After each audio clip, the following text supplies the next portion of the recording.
got married and was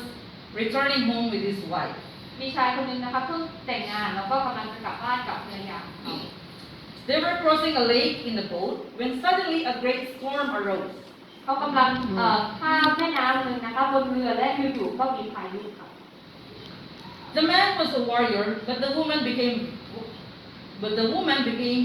very much afraid because it seemed very hopeless. ผู้ชายคนนั้นนะคะก็เป็นผู้ชายที่กล้าหาญแต่ว่าฝ่ายผู้หญิงนะคะก็เกรงกลัวเหมือนกับว่าทุกอย่างไม่มีความหวังหรือว่าจะไม่มีความรอดแล้ว At any moment they may get drowned. The woman was trembling and said, "Are you not afraid?" เมื่อไหร่ก็ตามนะคะเขาก็อาจจะจมลงไปในน้ำแล้วก็ผู้หญิงก็เกรงกลัวมากเลยถามว่าแล้วเธอไม่กลัวหรอ This may be our last moment of life. It seems that we won't be able to reach to the other shore. Only a miracle can save us. นี่อาจจะเป็นช่วงสุดท้ายของชีวิตของเราแล้วเราไม่สามารถที่จะข้ามไปในฝั่งนู้นได้ ถ้าเราได้รอดเราจะนั่นเป็นสิ่งที่อัศจรรย์มาก The man laughed and took the sword out of its sheath. ชายคนนั้นนะคะก็หัวเราะแล้วก็หยิบมีดออกมาค่ะ The woman was even puzzled, looking at his husband. และผู้หญิงคนนี้นะคะก็งงมากก็เลยมองไปที่สามี Then he brought out the sword and then he put it to the neck of his wife. แล้วชายคนนี้นะคะก็เอามีดออกมาแล้วก็ไปแทงหรือว่าไปชี้ให้กับภรรยา And then he asked, "Are you afraid?" แล้วก็ถามว่าเธอกลัวหรือเปล่า Then the wife laughed and said, "Why should I be afraid?" แต่ภรรยานะคะก็หัวเราะว่าดิฉันจะกลัวทำไม If the sword is in your hands, why should I be afraid? I know you love me. ถ้ามีดหรือว่าดาบอยู่ในมือของเธอฉันรู้ว่าเธอรักฉันเลยรู้ว่าฉันไม่ต้องกลัว He put back the sword and said, "This is my answer." และชายคนนี้ก็เอาดาบเก็บเอาไว้แล้วก็บอกว่านี่ก็คือคำตอบของผม I know God loves me. ผมรู้ว่าพระเจ้ารักผม So whatever is going to happen, I know it will always turn out good. แต่ไม่ว่าชีวิตจะเกิดอะไรก็ตามผมรู้ว่าในที่สุดจะเป็นเรื่องที่ดี If we survive, good. But if we don't survive, good. ถ้าเรามีความรอดถ้าเราได้รับความรอดก็ดีแต่ว่าถ้าในที่สุดเราต้องเสียชีวิตก็ดีเช่นกัน Because everything is in His hands and He cannot do anything wrong. เพราะว่าทุกอย่างอยู่ในมือของพระเจ้าและพระเจ้าไม่มีวันที่จะทำอะไรผิดพลาด Christian life is not bed full of roses. ชีวิตของเราคริสเตียนนะคะไม่ใช่เป็นชีวิตที่โรยด้วยดอกกุหลาบ There will be many problems. เราจะเจอกับปัญหามากมาย Your faith will be tested. ความเชื่อของเราจะต้องรับการทดลอง But trust God during times of trouble. แต่เมื่อเราเจอกับปัญหาอุปสรรคขอให้เราไว้วางใจในพระเจ้า And you will see wonders. และเราจะเห็นสิ่งอัศจรรย์เกิดขึ้น What we really need to have is faith in God that we have to speak it before we can see it. สิ่งที่เราต้องมีก็คือความเชื่อในองค์พระผู้เป็นเจ้าเราต้องพูดเกี่ยวกับความเชื่อก่อนที่เราสามารถจะมองเห็น In verse 6 to 8, it says, Abraham took the wood for the burnt offering and placed it on his son Isaac, and he himself carried the fire and knife. As the two of them went on together, Isaac spoke up and said to his father, Abraham, "Father?" And then Abraham replied, "Yes, my son." Abraham said, Isaac said,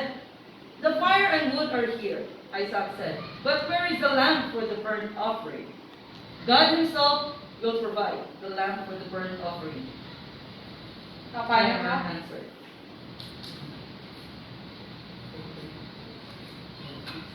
อับราฮัมเอาฟืนสำหรับเครื่องบูชาใส่กับอิสฮักบุตรชายถือไฟและมีดแล้วพอและก็ลูกไปด้วยกันอิสฮักพูดกับอับราฮัมบิดาว่าคุณพ่อ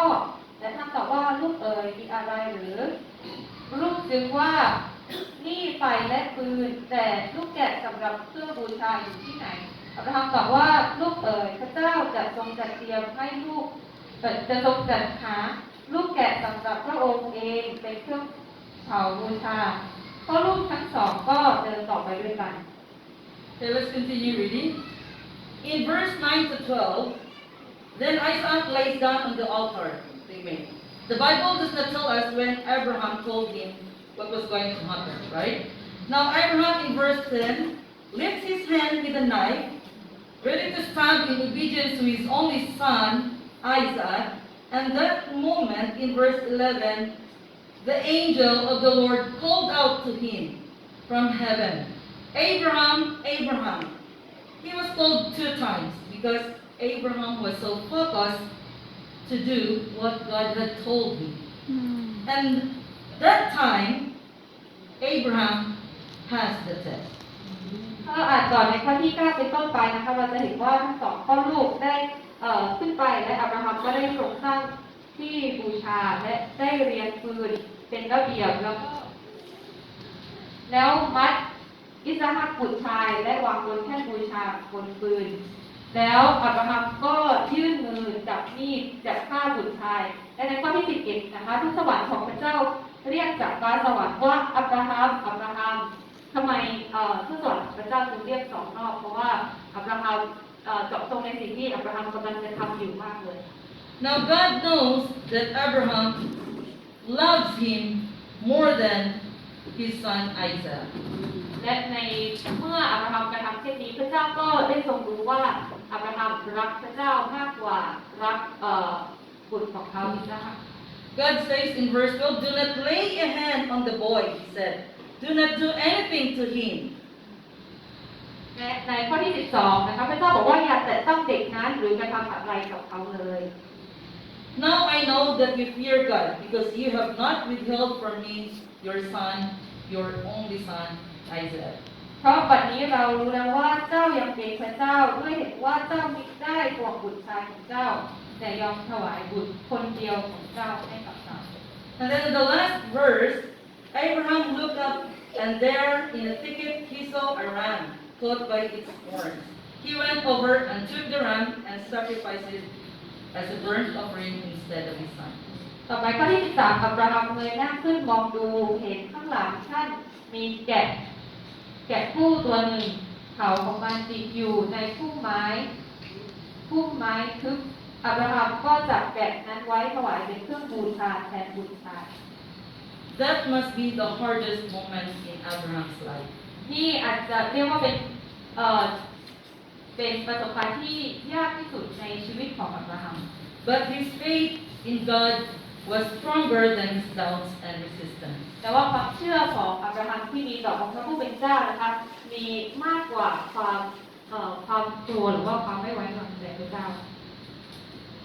God is always at work, molding and shaping us for His purposes. พระเจ้ากำลังทำงานในตัวเรานะคะแล้วก็พระเจ้ากำลังปั้นเราให้เป็นไปตามน้ำพระทัยของพระองค์ In James 1 verse 12 says, Blessed is the one who perseveres under trial, because having stood the test, that person will receive the crown of life that the Lord has promised to those who love Him. ในยากอบบทที่1ข้อที่12นะคะคนที่อดทนต่อการทดลองใจก็เป็นสุขเพราะว่าเมื่อปรากฏแก่ผู้นั้นว่าทนได้แล้วเขาจะได้รับมงกุฎแห่งชีวิตซึ่งพระเจ้าได้ทรงสัญญาไว้แก่คนทั้งหลายที่รักพระองค์ May God bless us all on His side. พระเจ้าอวยพรทุกคนค่ะสุขสันต์วัน